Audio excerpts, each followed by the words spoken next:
36 na chief investigators kan manlain-lain na PNP station sa Camarines Sur isinairarom sa seminar dapit sa kontrabigay. Mantang COMELEC sa Camarines Norte may patanid sa publiko dapit sa paggibo asin pagpost nin pekeng campaign posters sa social media. Ang detalye aramon ta sa pagtutok live ni Chris Novello. Chris?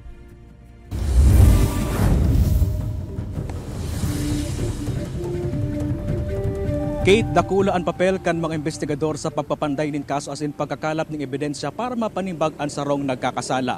Katakod kaiyan isinirarom ang 36 na mga police chief investigator sa Camarines Sur para tukaron ang kampanya kan COMELEC dapit sa kontrabigay. Pirang aldaw antes ang barangay asin sangguniang kabataan elections. Isinairarom sa seminar kan COMELEC ang nasa 36 na mga chief investigator sa manlain-lain na police station sa probinsya ning Camarines Sur. Pigtukar digdi ang COMELEC Resolution No. 10946 na nagbibilog sa Kontrabigay Committee na obheto maprebentaran ang pagbakal o pagpapapakal nin boto ngunya na campaign period. Sa lindong kaya ka nasambit ng resolusyon, sinasabing pwedeng aksyonan kan kapulisan asin iba pang law enforcement agencies ang mga presumed vote buying asin vote selling. Sa paaging ini, madilikayan man nabasag na sanang madismiss ang mga kasong isusunad kontra sa mga taong maiimbwelto sa nasambitan ng mga bayolasyon. Ang tawag ng COMELEC dito ay modern cancer of democracy.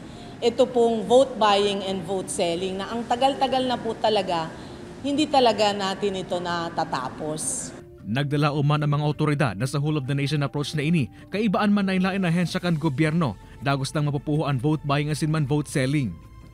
We hope, no, if ever na merong mangyaring ganitong insidente na yung kaso, no, na possible na maisampa natin is airtight, no, airtight case, hopefully. Sa Camarines Norte, pinatanidan man kan COMELEC ang publiko na nagigibo ng campaign posters na pigpapost sa social media. Daw ba man ini kandidato sa maabot na pirilian? Susog sa ahensya, posible ini magkausa ng pagkaribong sa mga botante na pwedeng magresulta sa pagkasala sa mga pangarad na maisusurat sa balota. So, sana po itigil po natin yun. So, wala naman po ako nakikita na violation doon. Kasi hindi naman sila kandidato at ang kinakampanya nila ay hindi naman kandidato rin sarili. Pero po nakakasama sa pagpa-election natin sa COMELEC.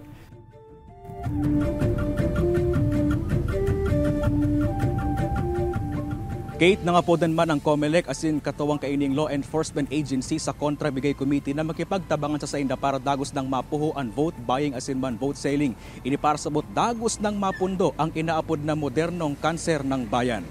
Kate? Jos Mabalos, Chris.